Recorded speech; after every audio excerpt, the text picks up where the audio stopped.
Hey guys, welcome to this new edition of the News Bulletin. We are January 24th, 2017. Here are your highlights for today. We start with Star Wars. Even though it is not video games, it all interests us. We know that the title for the 8th movie will be called The Last Jedi, as Lucasfilm announced yesterday just before noon. The movie that's taking place right after Episode 8, Episode 7, The Force Awakens, will focus on what's been going on with Luke Skywalker during the time between Episode 6 and 7. We know that we just saw Luke just a few seconds at the end of the movie, so Episode 8 should explain what actually happened during all those years. Star Wars Episode 8 The Last Jedi should come out in theaters sometime next December, and I'm sure we are all excited about this. Steam, the platform on computers that allows you to download, buy, and play games, is now trying to find ways to make it easier for users to transfer games and save files on external devices such as hard drive or USB keys. As of now, there is no real user-friendly ways to do this, but Valve is now working on something as we speak. Since many people, including me, tends to play on different machines or hope to be able to easily transfer their data when they change computers, Steam do need to address this issue. PlayStation 4 and Xbox already have a way of doing this when you change the hard drives, and it's quite easy.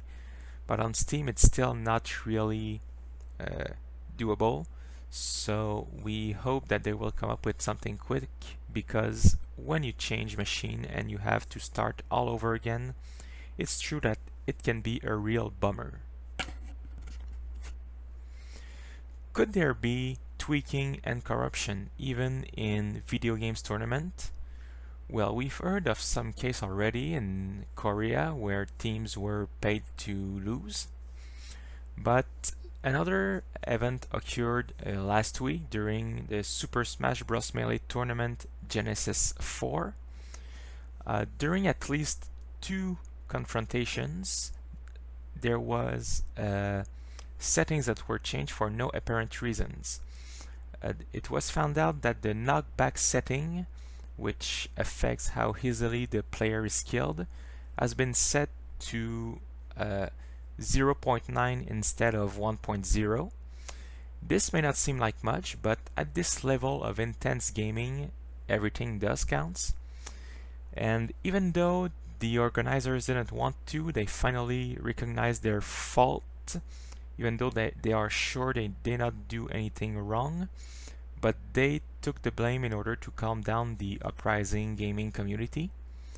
And now the losers of those matchups, who have absolutely all right to be upset, are now demanding compensation from the Genesis 4 organizations, but no further details are available as we speak. But this just goes to show that even now in the esports industry, there is possible corruption and tweaking to help other players win, and it will just probably go increasing. And yeah, when you are a hardcore player, I mean, this was a big tournament. The less paid player had, I believe, $10,000. That's a lot of money. So when you play for this kind of amount, it is really a bad thing when something like this happens. It tarnishes the reputation of the games and of the organization after that.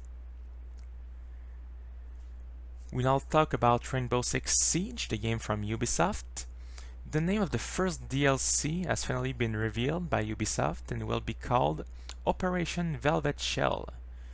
We don't know more for the moment, but we do expect to find out more during the esports Final Pro League event held in Montreal from February 3rd to 5th, as the planning of the event suggests that Ubisoft will be talking about Rainbow Six sometimes during this event. Speaking of downloadable content, Deus Ex Mankind Divided DLC might also hit our doors sooner than later. The next DLC, A Criminal Past, should actually arrive on your consoles by late February, according to Square Enix.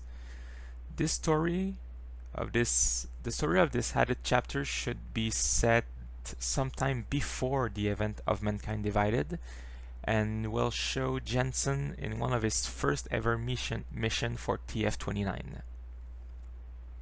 We finished the day with Resident Evil Biohazard. Today is the release date of Biohazard worldwide. Critics and reviews are already on the web, and we also know that the first 2 downloadable content will be released on January 21st and 14th. If you have the season pass, they will be free, but if you don't, you will have to pay for them. And let's just hope that you can get your copy and enjoy this game that's just released. Thank you for watching, everyone. Please subscribe to my channel if you enjoyed this news bulletin. You can also follow me on Twitter and Facebook at the addresses that appears on the screen. I also have a PayPal and Patreon account if you ever want to make donations to help me improve this channel, these shows. And don't miss the show from the couch every Thursday afternoon, 16 hours Eastern Time, 21 UTC. It is a live YouTube show where me and my uncle discusses the geek events of the week in technology and gaming. Like I said, it is a live show, so you can watch us, ask questions, and interact with us. We will answer you, and it's a great opportunity to get us to get to know us better too. So thank you for watching, and see you tomorrow for the next news bulletin.